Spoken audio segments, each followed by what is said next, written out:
So, this is the French Revolution, and you're a French monarch, eh? You've been beheaded. So let's get on with the French Revolution. We'll start with some Enlightenment thinkers because they're mostly what started this thing off in the first place. First of all, there were changes in the way people ruled the government. This was a huge idea in Enlightenment thinkers. Overall, kings usually ruled and let people stay in line. This is how most average monarchies worked at the time, and how the French society did as well. Most people had absolute power. Now, Thomas Hobbes says the king for that time was controlling people. He was good. People were inherently evil and selfish. So, that wasn't great. He said people needed absolute monarchs because they were evil and selfish, therefore justifying why the monarchy would continue. John Locke said actually the opposite of it, that people have natural rights and that, you don't really need a king to tell them what they are. They have rights to life, liberty, and property. People know when those things are violated. I mean, it's pretty obvious to know when you're not allowed to have life. I mean, that's a really obvious one. And property, if things are taken away from you, that's clearly it's clear.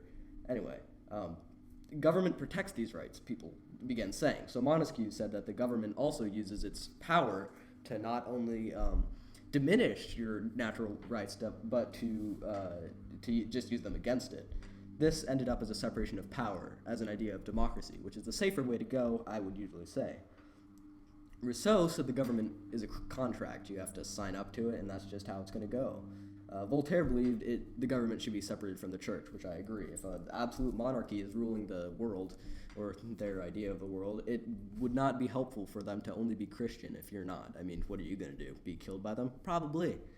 Anyway, all of these Enlightenment thinkers brought ideas to France that would eventually lead in the Enlightenment, in the French Revolution, because everybody now knew what they naturally had, or naturally what they should be able to have.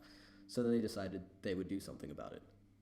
We'll start off with the Grub Street Hacks. The Grub Street Hacks started writing novels, very interesting novels, adult novels. But these novels also had Enlightenment ideas in them and were very hard to censor since people bought them very fast, because that's really the only way people could absorb that in those times. The Grub Street Hacks wrote Enlightenment ideas in these books, which were then shipped into France, which had to be hidden because printing was severely limited in France. So they had to print these and then hide them under Bibles in shipments to churches. That's how they got that in. And that was a huge part of bringing in Enlightenment thinking to France, which wasn't able to have it at that time anyhow.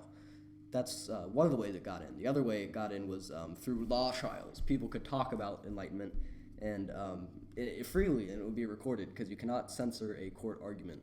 Therefore, that's another strong way that Enlightenment got into France. So, because of these Enlightenment ways and the thinking of it, people got together and they said, hey, we're being treated unfairly. We should probably, be treated fairly. That's a pretty good thing to do.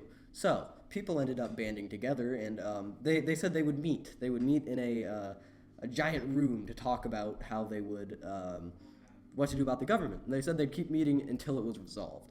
But the French, being smart and all, the French government decided, hey, we don't want them to meet, so we'll just close the place they were going to meet. This did not end up working very well, because instead of meeting there, they just decided to move their meeting location to somewhere else. And they continued meeting until the Declaration of Rights was made. And for fun, I'll just, people's heads were chopped off as well when the Declaration of Rights were made, and people decided that the kings were getting too comfy in their castles. Head chopping. That's where that comes from. Guillotines were just for that. That's about it. This is Doro Mac. People are free, and social status is divided by general good. Basically, the general good should decide what social status you are. Just because you were born fancily or have a lot of money doesn't mean that you should have more power than another person. Political parties are trying to preserve the rights for liberty, property, security, and resistance to oppression. This is basically just because, you want your standard human rights, as John Locke said earlier, so that's just preservation of those. Nobody can act as a ruler for no reason, which is a kind of Montesquieu-esque idea.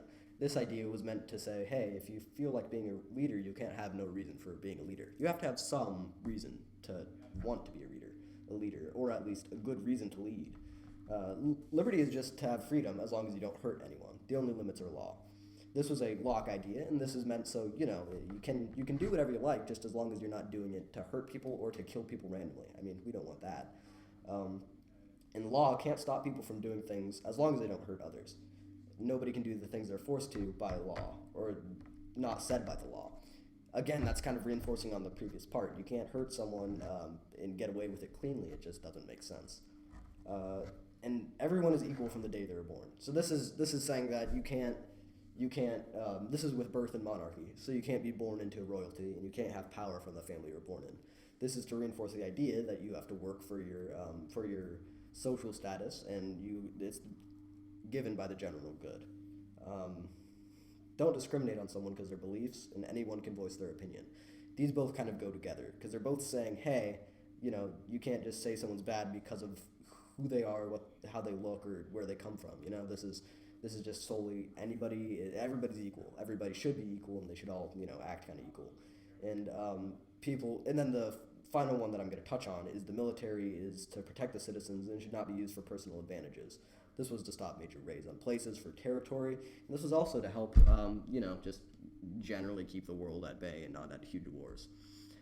Anyway, that is the French Revolution, or at least my, video on it, my take on it. So there you go. Have fun with that, and good day.